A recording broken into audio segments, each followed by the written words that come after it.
On August 14, 1911, Palmerstonians opened their Manawatū Times and read an extraordinary announcement.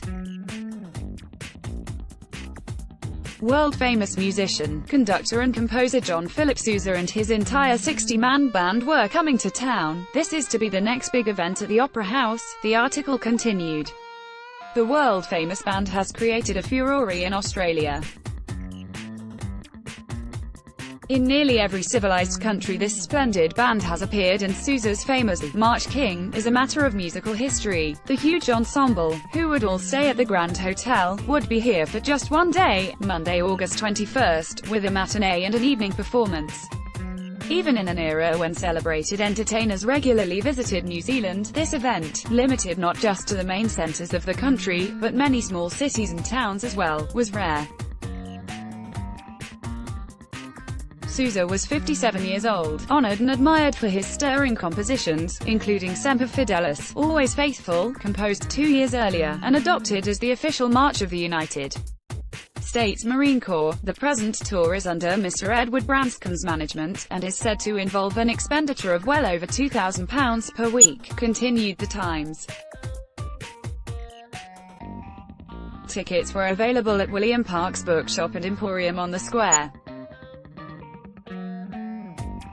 Later, on August 16, the Evening Post's music critic went into raptures about Wellington's standing room-only concert in the town hall. "The band is unlike any other," he declared. "Comparisons are impossible." The performance opened with Tchaikovsky's 1812 Overture, magnificently played. In this, as in succeeding numbers, the orchestration was exceedingly clever, showing a profound knowledge of the possibilities and limitations of every instrument, from the cornet to the glockenspiel. His band played as one vast instrument, and Sousa alone played it. His own compositions predominated.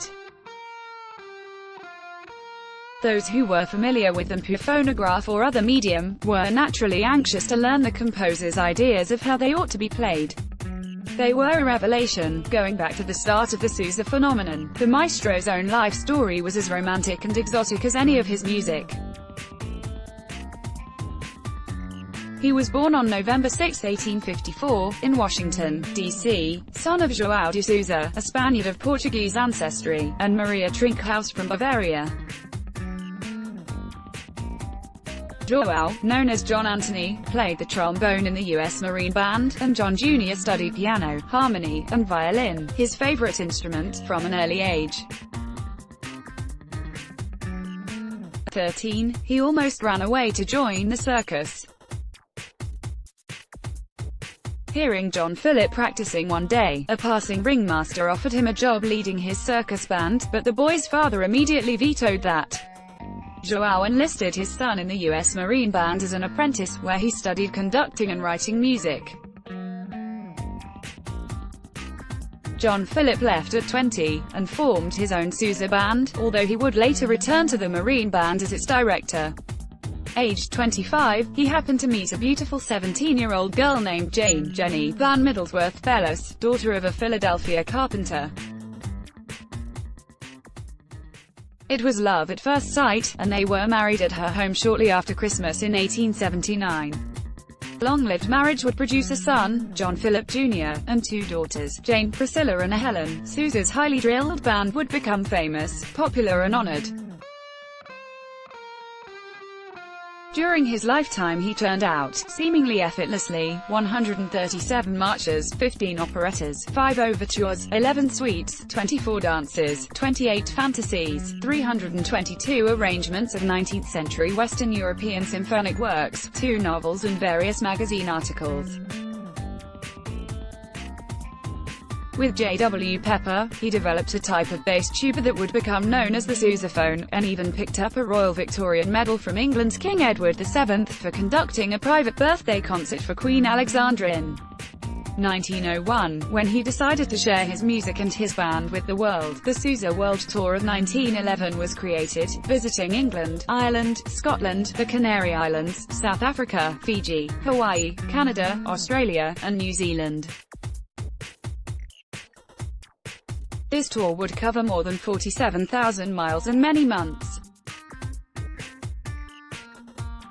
In Palmerston North, the ensemble was looked after by Mr. Muller, manager of the Opera House, and according to the Manawatū standard, the two performances, with solos by a soprano, violinist and cornetist, had large demonstrative audiences, reacting to the extremely delightful, magnificent playing by the band, each member of whom is an artist. Next morning, the ensemble left for Wanganui. Although, over the years, the Sousa Band recorded many pieces for the Columbia Phonograph Company, Sousa himself never conducted these, and was, ironically, not a fan of the recording industry. In a submission to a congressional hearing in 1906, he said, "These talking machines are going to ruin the artistic development of music in this country." He recalled that when he was a boy, groups of boys and girls would sing together in the evenings.